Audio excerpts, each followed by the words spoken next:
Alright, so now that we took a look at those valves, let's go ahead and see if we can get the rest of our stuff out here. I have to do it the old school way. Impact sockets are too thick to fit here. That's okay, these ones are usually not very tight or long.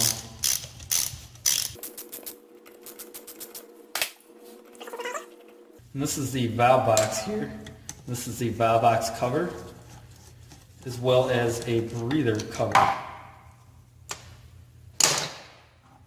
So this has a spring-loaded door.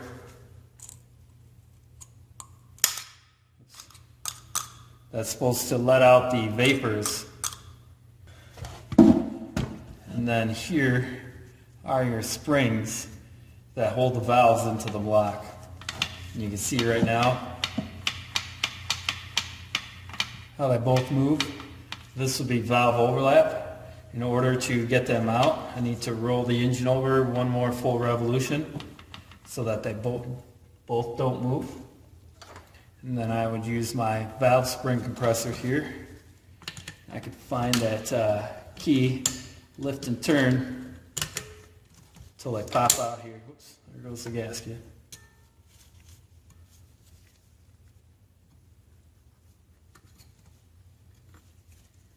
So here's the intake valve. And wipe the carbon and oil off of it. The seat actually looks really good. You know, that gray, that light gray colored line.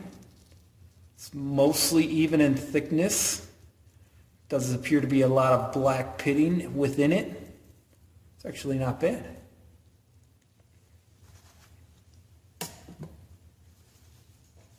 Do the exhaust next.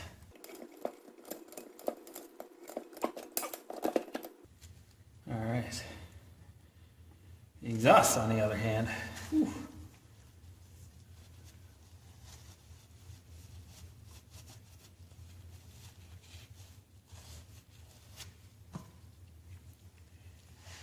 The exhaust valve, its seat, is fully coated in carbon and it's black all the way around.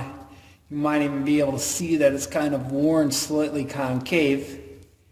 And then the stem right here, I don't know if you guys can see it, it's actually got an edge where it's been rubbing in the guide and it's actually worn like an edge or a lip right here that I can feel with my fingernail. This would definitely be, without even having to measure it, this would definitely be something that gets replaced if I can catch it with my fingernail. And then also you can see the guide is getting worn out and wallowed out near the neck here because this much of the valve never actually enters the guide.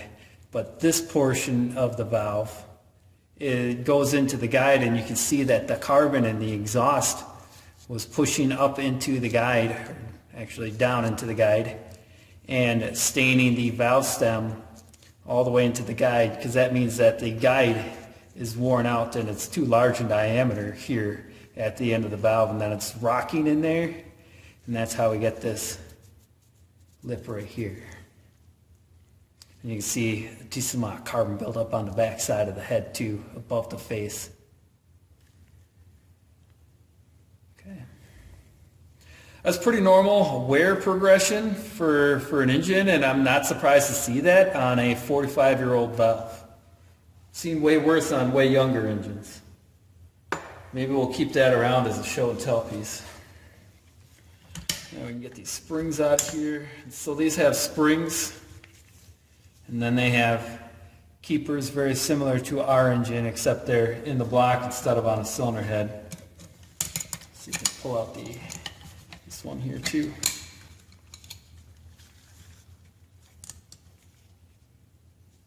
There's that keeper again. Keyhole. And we have the springs. If you look closely, these springs are not identical. The exhaust is a little bit longer.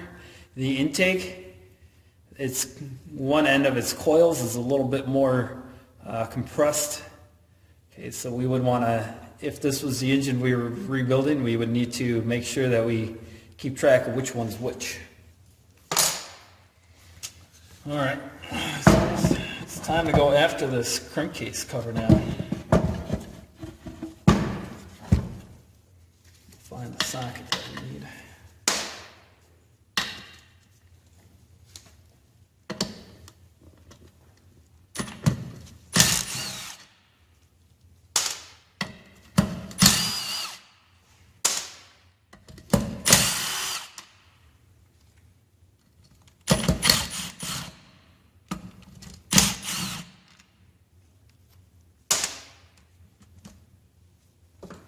Dig this one out of the dirt.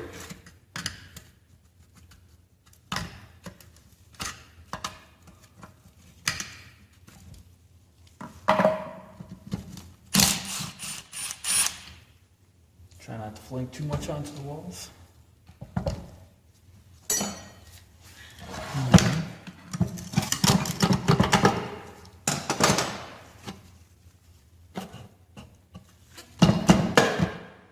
Looks like I'm going to have to get some sandpaper and sand down the rust and corrosion on a crankshaft in order to actually slide this off without having to beat it off with a big hammer. Be right back. Alright, so I'll push this back down. Got some emery cloth here. Relatively medium grit. I'm just going to come by here. And off the big stuff.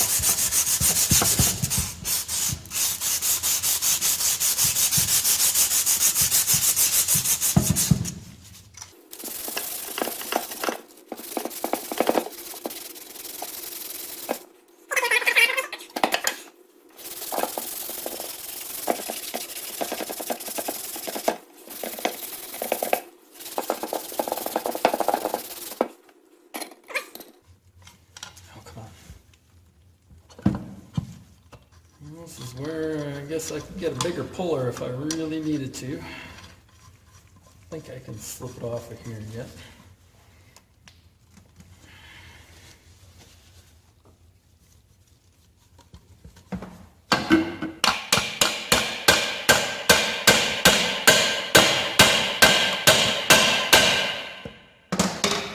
Or I can brute force this one off since we know it's not going back together.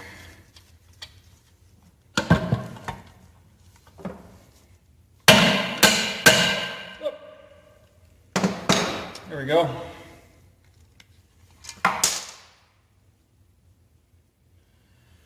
And so now we can see the dirt residue, the settlement and buildup in here. Not too bad actually. There's a little bit, but it's still pretty soft. Schmearable. I can get it through it with my fingernail and see the bottom. So not too bad actually. The bearing actually fit the crankshaft pretty closely. It's definitely not good now that I just forced it through there. That was probably an okay-ish shape. See if I can wipe it out and look for some wear here.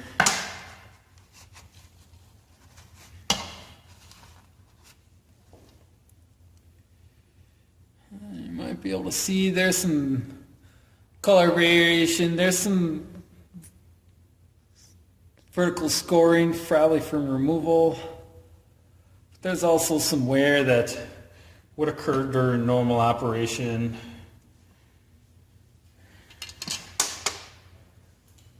And now that we got that off, oops, the cam came out with all the shaking. Here is our governor. I'm sorry, yeah, this is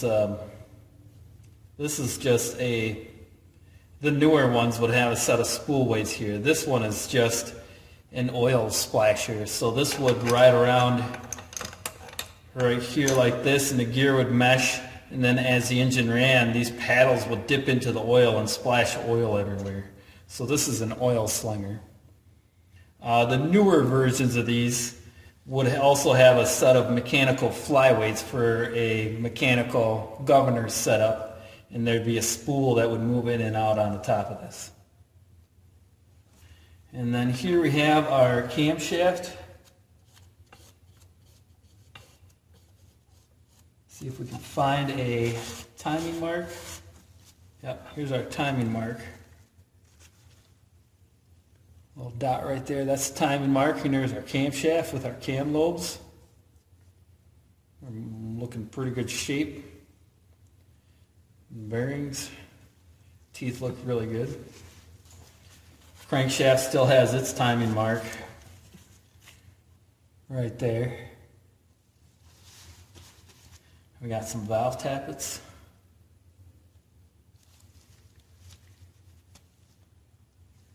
Those appear to be in pretty decent shape. You can see a little bit of a wear pattern, but it's nothing I can feel.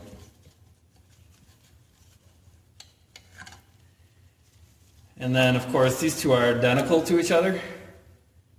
So normally we would want to make sure we keep track of which one's which. Because even though I can't feel them, these wear surfaces, they're matched to the cam lobe that they've been riding on for the last 45 years.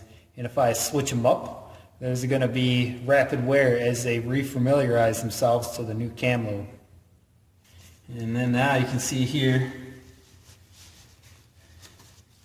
crankshaft bolts, or maybe you can't yet, but they have a metal strap behind the bolt heads that we got to bend out of the way before we can get a wrench on those bolt heads and break them loose. So let me go get a proper punch, or chisel rather, to push those back, and the appropriate size wrench. Alright, back with the chisel. We're going to attempt to get that in between there. Now we got to push this out. Of course, I also got to get it so that this isn't going to want to turn on me.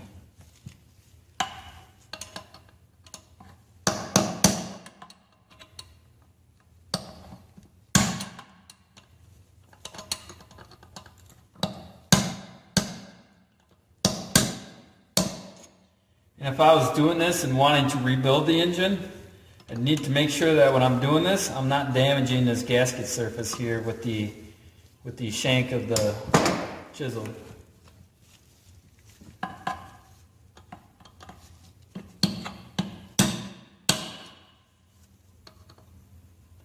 I got this one cleaned over real good. There we go.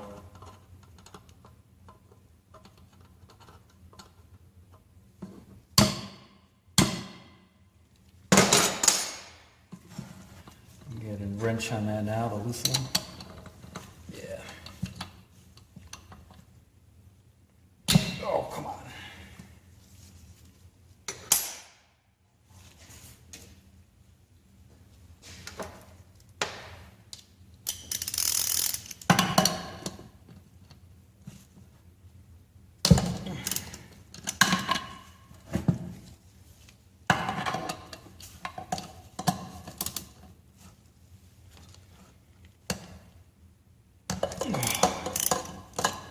Well, those were sufficiently tight, that's for sure. This hadn't backed off at all. Which means that this engine probably never overheated, so that's good. Another classic sign of an overheated engine is sometimes you'll find these connecting rod bolts really loose or very easy to loosen because the aluminum rod heated and expanded so much that it stretched the bolts. Here you can see this is a, if you count the tick marks, looks like 6 tick marks to me, so this would be a grade 8 bolt. This is different than, this is a crankcase cover bolt here, and it has no tick marks.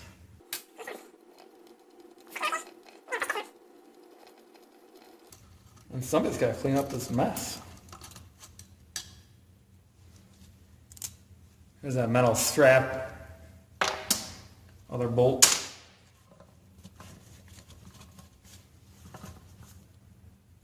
And And there doesn't seem to be a whole lot of play or anything on that connection rod cap, so that's cool. It doesn't even want to come off. There it goes.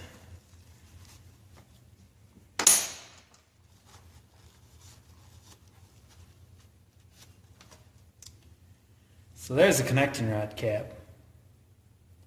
Looks pretty good. Feels pretty good. It's a little dull. Duller than what it probably should be. Like there's been some minor abrasive ingestion. So it's got kind of like that dullish appearance. But other than that, it looks pretty good. Pretty smooth. Nothing raised to catch a finger on. Let's get the rest of this out here.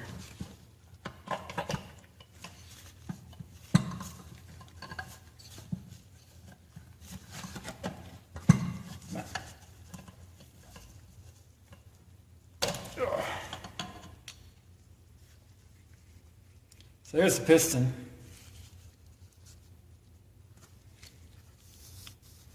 I can feel half of those vertical scores, those score marks that go up and down. Some of them I can only see. But like these big ones right here in the middle, I can feel those. So this piston would be junk. And here's the rings. Some grit and some carbon in there. Half of that's probably from pushing it out. The oil control ring on this engine is one solid ring, but the upper and lower wiper rails are worn pretty much down to their last little bit. So you can see they're not standing proud from the surface as much as they used to. And too much more wear and they would be probably ceasing to function. Let's see if we can pop one of these off here. So here is the top compression ring. I don't know if you can see the end there. The top inside corner is chamfered, so that's how we know which way is up on these.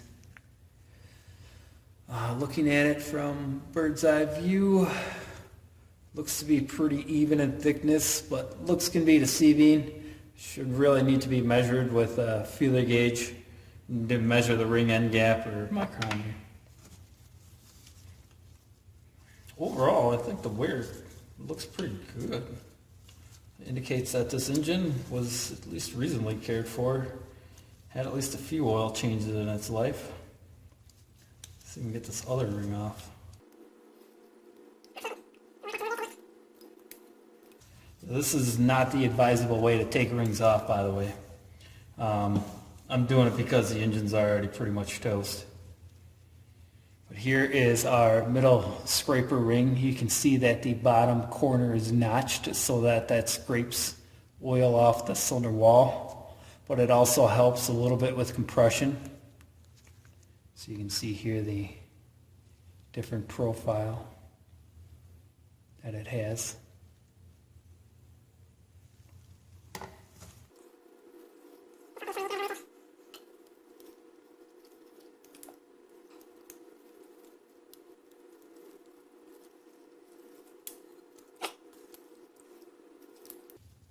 Probably have to go get a proper tool to get that one off.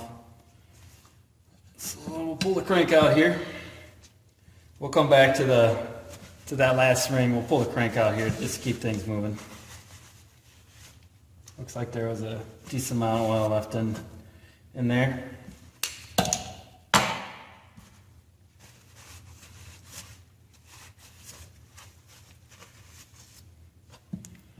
The crank pin, the crank journal look really good, really smooth.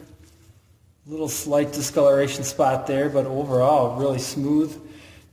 Notice no other discoloration or cut edges.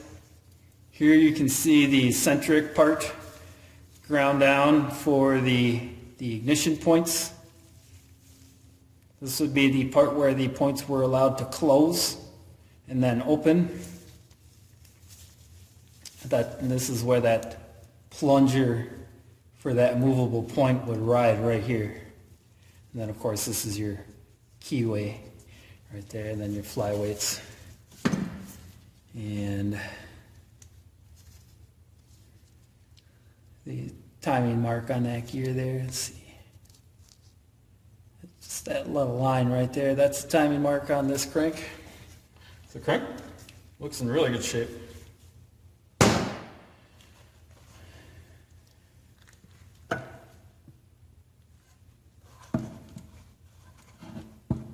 And yeah, that's pretty much it. Here's the cylinder bore. See if I can get a light.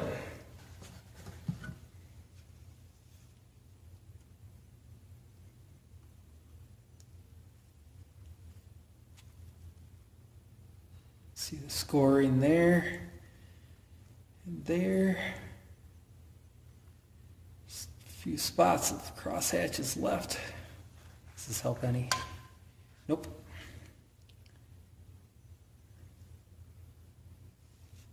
Let me go get that ring end gap tool, that ring expander. All right, so here we are back with that piston ring expander. You can see just how dirty these things get and how it gets everywhere, but that's okay. Expand that just enough to get it up and off here. You can see how it's a one-piece design. It's upper and lower wiper rails here.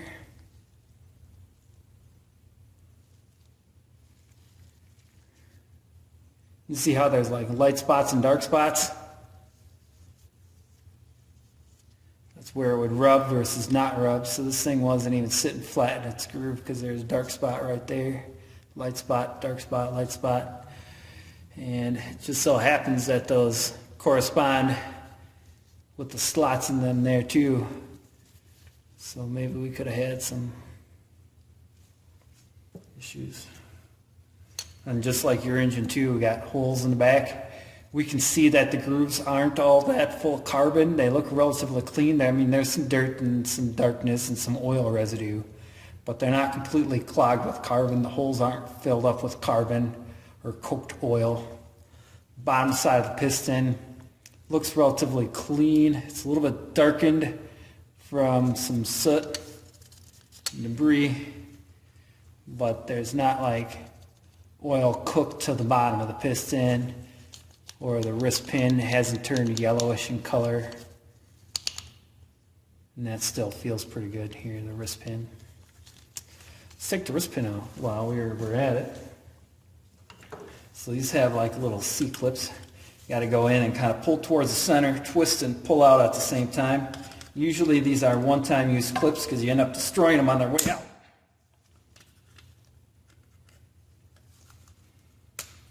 Okay, so that's what these look like.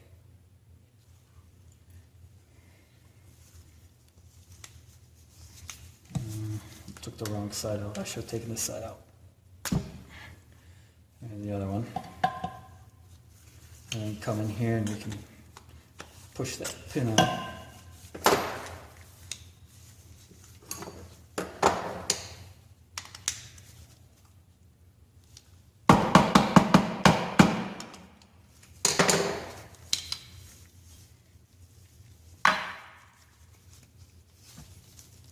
Can't grab a hold of anything.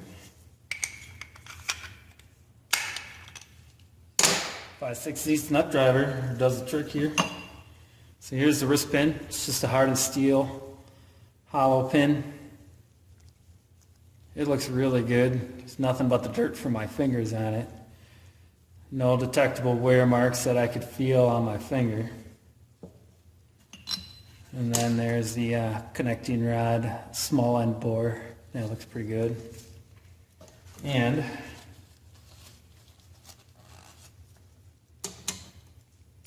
here's the other half of the connecting rod bore. It actually looks in really good shape.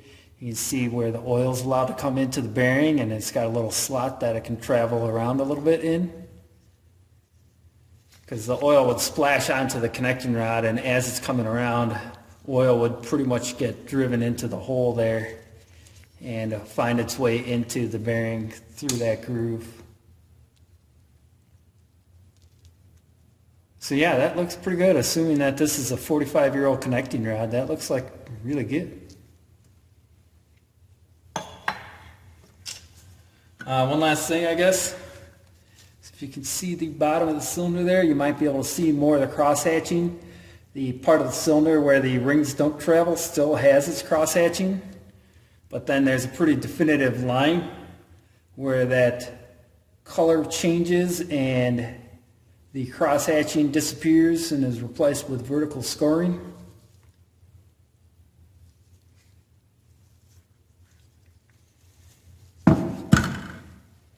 So overall, it was pretty much just time for this engine. I mean, it looks like it was pretty decently cared for, and it ran well, and it was still holding up fine. But it was just a matter of time before that exhaust valve stopped sealing and we lost compression, or the carbon built up in the combustion chamber to the point the valve either couldn't open or couldn't close. Or now you can see that there's a ton of it on here. I don't know how soft it is. Okay. It's just a matter of time before maybe a chunk of that came loose and propped the valve open, burnt the edge of a valve, or got wedged in between the piston rings and the cylinder wall and created some more scoring that ruined the engine's ability to produce compression. So even with regular maintenance, there probably wasn't too much more life left in this engine. Here's a quick look at the valve seats here. You can see the intake valve seat. Aside from disturbing the dirt around it, it looked pretty clean, and you can see it goes all the way around. Unlike here, I'll try to wipe the exhaust even. Try to wipe that off. You can see the exhaust is pretty dark and pretty blackened, and there's a lot more carbon built up around it. It's just a matter of time before the exhaust valve was no longer able to maintain a seal, and this engine was too low on compression to even start. Oh, and then the guides here, they're integral guides, meaning they're basically part of the engine block, and they just drilled they reamed a precision hole through the block that forms the valve guide. So we would either have to ream it oversized and install a sleeve, or a valve with an oversized stem, or this block would be junk. There wouldn't really be any saving that valve guide. And it doesn't pay to put the brand new valve in a worn out guide, making this pretty much not really worth salvaging.